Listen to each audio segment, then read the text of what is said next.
everyone, and welcome to On Tour as we look back at the West Indies and Australia series in the CG Insurance T20s. What a finish it was for the West Indies, winning 4-1, the first time since 1995 that the West Indies have won any kind of multi-series against Australia. So it's indeed a very big deal. I'm Barry Wilkinson. Thank you so much for joining us. Let's go straight to the scorecard and look at how match number 5 in St. Lucia went. The West Indies batting first, 199 for 8, led by Evin Lewis, definitely the number one opening batsman now in this format for the West Indies. 79 from just 34 balls, 9 whopping sixes and 4 fours. Contributing innings from Nicholas Pooran, 31, Simmons, 21, Gale, 21. But it was really that innings from Lewis that got them to that 199 for 8 in their 20 overs. Mitch Marsh was among the wickets again. He got 2 for 12, but it was Andrew Tye with 3 for 37 that had the majority of wickets. The Aussies, no one really picked up the bat. Finch, 34, is the top scorer. Marsh, 30. Henriques, 21. But other than that, it was all about the fantastic bowling again from Andre Russell, 3 for 43. And Sheldon Cotterill, 3 for 28. Hayden Walsh getting 1 for 43. He bowled quite well in the series. He actually won the man of the series. 183 for 9 then, the Aussies. They lost by some 16 runs. Let's go straight to our panel. We've been promoting them quite heavily. We've got Vinay Mamchan, just voted the Caribbean Cricket Journalist for 2020. Tino Best, the former West Indies fast bowler. And Tony Gray, the former Trinidad and Tobago and West Indies fast bowler himself. Gentlemen, thank you so much for joining us. Vinod, you've been the talk of the town recently, especially with all those promos I see you getting and all the publicity. So let me come to you first for your thoughts on the match and the series.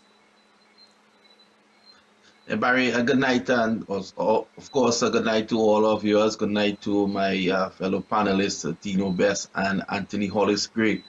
And let me start by saying, congratulations to the West Indies team and young Nicholas Pooran. He came up trumps with a strong team. He was able to marshal the troops well. I'm sure that he enjoyed all the contributions from the senior players. Like Aaron Pollard was not playing in the series, but he was like a non-playing captain as well. He was always there sharing his expertise, his experience with young Pooran. And this is a fantastic achievement by the West Indies, since it's 26 years ago that we defeated Australia 4-1 here in the Caribbean. And to do it again, it gives the team a lot of confidence going into that Pakistan series that will be coming up shortly, and then heading to that World T20 in the UAE. Tony Gray, the Windies not winning for the first time against Australia since 1995. That must say something about what's going and happening for West Indies cricket before we get to the World Cup. Yeah, definitely so. I think it will give the West Indies team confidence going into the world, knowing that we defeated Australia not just by 2 games, but 4-1, which is a huge achievement. Nicholas Pooran marshalling his troops quite well. I think that he showed all the qualities that you need to see in a young captain under stress, because T20 cricket is stress. And, he just was motivational out there, and tactically he was sound. But if you look at the synergy of the team, the players played together. Chris Gale, the oldest player there, and the youngest players played together. So it was just a fantastic synergy, and it's a welcome result for the West Indies fans, more so. You agree with that, Tino Best? Yeah, absolutely. I'm all about energy, Barry. And I thought that Pooran led well. Obviously, he's going to get tutored beautifully from Pollard, who has the most T20 games by any player, arguably in the world. But look, I thought that the West Indies came up well. And why I say that is because even though I keep saying South Africa all the time because they know we just done playing them. But I think for Australia, even though they don't have the 3 big boys in Pat Cummins, Steve Smith, and Dave Warner, I felt that even though the West Indies rested some of our big players like the Bravos, who is arguably one of the best T20 bowlers ever, and Hitmeyer and Pollard is not fully fit, we beat them. We beat them fair and square. And I think that's going to help the team so much. You're going to give them the confidence to say, look, we think we can compete. We think we can go forward as a unit. I think it's a good brand of cricket we were playing as well. And it was absolutely wonderful to watch. And what I was really impressed with as well, Barry, was the fielding. Ew, it was absolutely amazing. Well done, Trevor Penny, my good mate. I'll have a drink with you when CPL comes around, my brother. Well, look, let's talk about Evin Lewis and what a revelation he has been in terms of his form. I mean, we always knew that this youngster from Trinidad and Tobago years ago was touted to take over from, let's say, a Chris Gayle, and he certainly seems to be doing that. What is so special? I'll come to Tony Gray on this because I know you've had a hand on young Lewis. What is so special about Evin Lewis and the way he's been batting? Yeah, the thing about Evin Lewis is that he's always been very good at playing different shots, and he puts immense pressure on any opposition. I mean, he's fearless, so when he's attacking the ball, he picks up line and length very quickly, and he's a 360 player that makes it very difficult to contain him when he's in the goal. What I like about the innings today, though, he batted longer into the innings because a lot of times he can give his wicket away when he feels he had enough runs. And you want to see that mindset change. So it was a superb innings today and something that the West Indies team would want to see time and time again from Evin Lewis. Tino, is he difficult to bowl to? Because from what we're hearing from Tony, he seems to me like he's got shots all around. How difficult is it to bowl to Evin? He's a good player, Barry. And look, I would tell you one time I had an experience with Evin Lewis. Barbados were playing, I think it was St. Kitts Patriots, and I had a little niggle. And thank God I had that little niggle because the way that he manhandled the Barbados Tridents attack, I think that was chasing down 127 in about 7 overs, Barry. He smashed everything out of Kensington Oval. And that is the time I said to myself, like, you know what? This kid is special. The way that he went about, the way he treated Wahab Riaz and those guys who were playing for the Tridents at the time.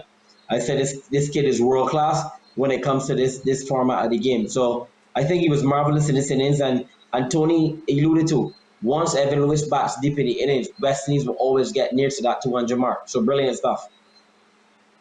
But they got to 199, Vinod Mamchan, but it seems to me that the order was not sent correctly. Are you happy with how the order was sent, Vinod?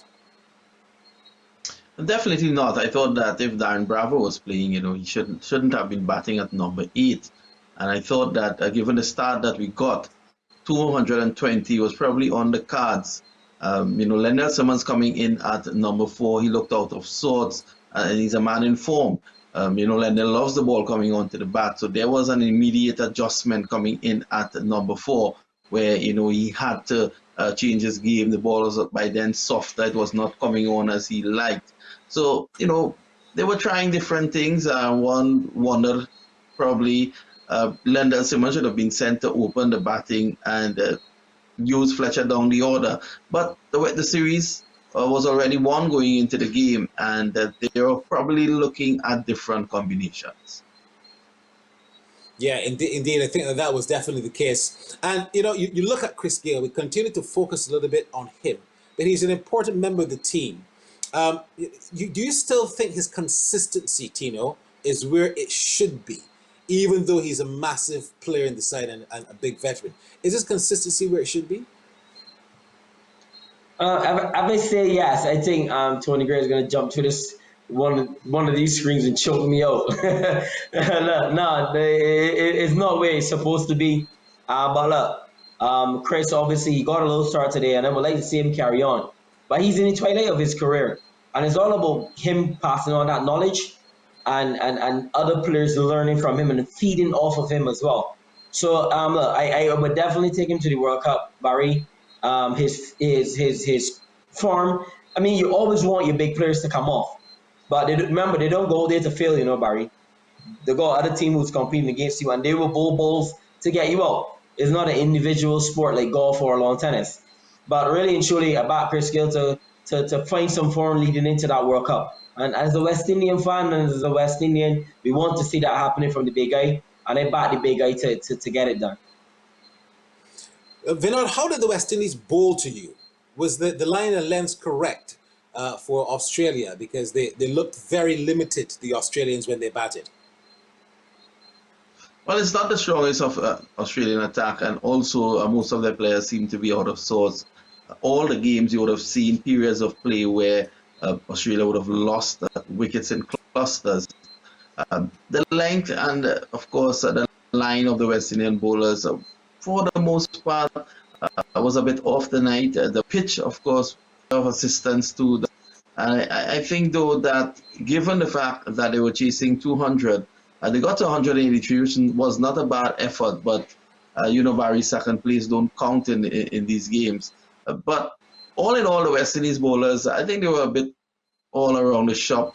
But there was enough in that performance tonight for players to continue their work and to continue to impress the selectors. All right, when we come back, Tony Gray is going to examine the captaincy of Nicholas Pooran, and the other guy is going to look closely at Ocean Thomas and a couple other matters that we have from our viewers that we want to discuss. You're watching On Tour on FlowSports. We'll be back. It's time to jump up, people, are you ready? Windies in the land of put up your hands. It's time to jump up, people, are you ready? Windies in the land of put up. Welcome back then. Let's talk to Tony Gray a little bit about the captaincy. We'll actually talk to all of the guys, get their thoughts on it. The captaincy of Nicholas Pooran. Tony, here it is, a young man, vice captain named in the team, being asked to captain because of the injury to Kieron Pollard. Let's spend a little bit of time talking about Nicholas Pooran. Your thoughts, first of all, Tony Gray, on how he captained this team of veterans, because he's a youngster in the team, but he certainly captained everyone who's almost older than him. Your thoughts on that? Yeah, let me just start by saying I think that he has a good cricketing brain. He has always been like that. When you talk cricket with him, he can express himself. He's tactically sound. To me, what you're looking at is real leadership under pressure. The T20 game offers that type of pressure, consistent pressure. And to me, he was tactically very good in these 5 games. I mean, sometimes he would make mistakes here and there, but overall, he was tactically very sound. Now, the other parts of captaincy that you want to see is the motivational parts of captaincy under pressure. And he was motivated, behind the stumps. He himself performed well as a leader, and he motivated his troops also. The thing with T20 cricket is that captains must be calm and cool in pressure situation, and he was calm and cool when things were not going well. So all in all, I think that Nicholas Pooran showed a lot of the qualities that you need to see in captains in a T20 game. Vinod, you know Nicholas Pooran very well from the time he was under 15. Has he really lived up to the standard in terms of his captaincy that you would have expected when he was a youngster? Yeah, definitely so, Barry. He started, leading teams at Clark Road United in Pinal, that's in South Trinidad. And he came through the ranks there by being a leader. His leadership qualities were spotted at a very tender age. And he came through the ranks there. He went on to play for Trinidad and Tobago at the youth level as well. When you look at his captaincy, I want to agree with my friend Tony Gray that he exhibits a very calm posture, and that helps his teammates, that helps those under him, even when the team is under pressure. One thing I noticed about him, though, there were some similarities with his captaincy and that of Darren Ganga, who was a very good T20 captain as well. You would have seen Pooran chopping and changing with the bowlers, and when you look up on the board, you see 8-9 overs gone, and it was, you didn't really notice it. He was just constantly changing around the attack, bringing a new challenge to the batting team. So I thought, all in all, it was a very good exposure for him. It was a very good experience for him. He's very close to Kieron Pollard, and I think they work well. Tino, question also goes to you, because you would have also played with Nicholas Pooran, and you would have indeed looked at him as a youngster up and coming, and now this opportunity is certainly a big one. Your thoughts on how he performed? Yeah, I think the young man is a very astute student of the game. He's a very humble young man. That's one thing I could test about that young man. Doesn't talk too much. He doesn't brag. He's not boastful. He's a very humble youth. Every time you get an interview, he put his king in front of him first and foremost. And those are the things that you want to see from young people being in a leadership role. But look, I always think that wicketkeepers is always going to be the best captain because they got the best view in the house. And we can go back to the great Courtney Brown and talking about leadership at a regional level. And Nicholas Puram, I see that leadership quality in him. Look, it is absolutely amazing that he has so much quality around him as well. Chris Gill, Pollard, and Simmons, Bravo. He has so much leaders that has played in professional, not only played for West Indies for a long time, but also played IPL and played around the world and gather all that information and then come and put it on him because he's been traveling as well. He's had 2 or 3 stints in the IPL so far. So I think that his changing and chopping was smart. And I would say, I will second what Vinod said about Darren Ganger's captaincy. It's very similar. Chopping and changing, quick so, you see 9-10 overs gone. So brilliant from the young man. I hope he can go from strength to strength. All right, let's take in a couple of messages that we're getting. We're getting quite a few. Let's go to this first one. This person is saying, good evening. Can I ask where Mr. Johnson Charles is? Is he retired from cricket? Has he stopped playing T20s? Shouldn't he be in this squad? I put that to you, Tony Gray. Johnson Charles, he seems to be a forgotten man in West Indies cricket. He's still playing PSL. Have we forgotten about Johnson Charles? Yes, something that it's a good question because a couple of years ago he looked at the part.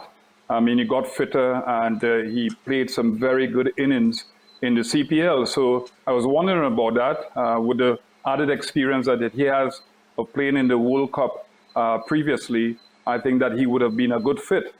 So I hope that he has not finished playing at that level of the game because of the fact that Chris Gayle at 41 is still playing. So Johnson Charles, to me, had improved his game significantly. He wasn't ultra aggressive again. He was taking his time and building an innings, and he understood his role. So I would like to see him back in West Indies cricket in a big way because I think that he still has a contribution to make. Very good response. I hope that answers your question, sir or madam. Tino, take this one. When will West Indies fast bowlers ever learn to bowl Yorkers? Case in point, Russell's first over, 5 Yorkers, the first ball, Marsh tonight, he was out caught. Tino, your thoughts on that? I think it's all about the bowlers being situationally aware of what is happening. I mean, you might know the plans are a little different. A guy like Marsh, sometimes the team plan may be bowled back a length, Barry, or sometimes it might be bowling fuller. It's all about what the team discussed. So I do understand it from the perspective that the viewer is looking in, but they got team plans. Sometimes team plans don't come off. The batsmen are just good on that night. But really and truly, I think that Yorkers at the back end, like Mitchell Stark, there's something that you got to continue to practice. And I know they are practicing it. And I think that when the crunch time comes, they will be able to execute. But it's all about timing, when that bowler comes on, and what the game plan is at that moment in time. Good response. Take this one for me, Vinod. This person says, hello, my name is David Stevens. I'm a big fan from Trinidad and Tobago. I have 2 words about our batting. Shot selection. Why do our batsmen feel they must hit every ball for 6? We can rotate the strike by running a single or 2. Veera Mamchan, you want to answer that for us? Definitely, Barry. I think our players, they need to rotate the strike. They need to work on that. There was a passage of play today when you look at the scoreboard and you would have seen 6-6, ... Then you would have seen 6-4, ... and 4-4, ... And one that tells a story, and it's a story that we have been telling for the last couple of years. You know, this is an awesome team, and normally they get by because of their awesome hitting power and ability. But imagine if they learn to rotate the strike, just how good this team can be. All right, wonderful stuff. You're watching On Tour. When we come back, we're going to go straight and hear from the man of the series and the 2 captains. Stay with us. It's time to jump up, people, are you ready?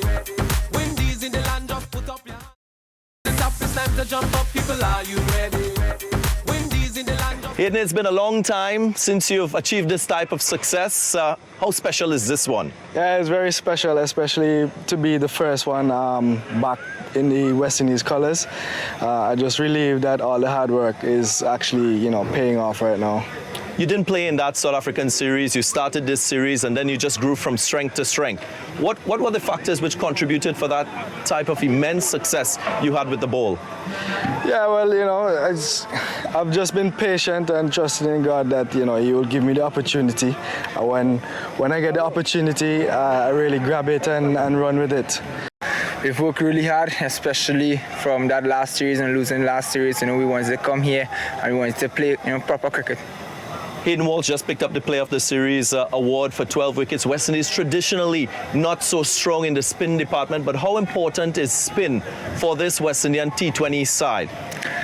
Very, very important, not only for our team, but we know in T20 cricket leg spinners are champs. With a leg spinner in your team, you're always asking for wickets, and we know to restrict any team, you need to get wickets, and there's no better spinner or type of spinner that can do that. And we are very happy for Hayden. I spoke earlier on, and keep saying that Hayden worked so hard on his bowling for the last couple of months, and I'm very happy that he's getting some rewards and he's winning games for us. Aaron, commiserations. It's been a tough series for you. What would you say are the highlights for you going forward? I think Mitch Marsh obviously stood out as his first opportunity at number 3 consistently, and the role that he did with the ball. I thought the way that we defended ourselves in the back 10 overs in this game in particular, we were staring down the barrel of 220, 230, maybe more at one point. So to drag it back was really impressive. I think our power play bowling, our front half bowling in the other games has been pretty good as well. We just haven't backed it up with the bat. Great stuff. Congratulations then to Nicholas Pooran. Now we look forward to the ODIs. Of course, the 50 overs, 350 overs in Barbados. It looks very much like there's going to be no crowds, which is a bit unfortunate, but such is life these days with COVID-19. Have to be careful. Tino, quickly from you in 60 seconds, any perhaps innovations you want to see for these ODIs team selection-wise? Just West Indies continue to try to execute their plans and bowl and bat accordingly. And look, it's all about preparation. I think that beating the Australians 4-1 in that series, Barry, in the T20 series, has done phenomenal for these guys' confidence. The guys are going to come in and join the squad. They just got to come in and make sure that they're fit and they hit the ground running. It's 3-1 ODIs. West Indies, man, right now I'm not going to get ahead of myself. I would say 2-1 West Indies. 2-1 West Indies. Viral Mamchan, how do you see the ODIs? Well, Barry, first to begin, those matches will be played at the best venue in the Caribbean, and we are all looking forward to some really exciting play. I think those coming in to join the one-day setup must feed from those players who remain from the T20 team on that one-day squad. They are coming in full of confidence, having beaten the Australians 4-1. So I think they need to feed off that positive energy, that confidence, and just continue the good work. Thank you so much. And finally, Tony Gray. Yeah, I think it's going to be a different proposition. Obviously, it's a longer version of the game, and the Australians are going to be stronger in the one-day game more than they were in the T20. So I think that our batting temperament has to be improved, and we want to see our batsmen batting long, not playing risky shots at all, playing intelligent cricket, being astute out there. And we want to see our bowlers holding the lines and lengths. That's an important thing. And throughout the innings too, not just at the start of their spells. So we want to see the feeling that was brilliant, absolutely fantastic in the T20 game continue in the 50-over game. But the West Indies team will be full of confidence based on what we saw against Sri Lanka in the one-day game. Fantastic stuff. All right, gentlemen, thank you so much for joining us on tour. Tino Best, Tony Gray, and the wonderful Viral Mamchan. So the ODIs are here. We'll definitely be on tour with that. Until then, keep your comments coming. I'd love to hear from you. I'm Barry Wilkinson. Bye-bye for now.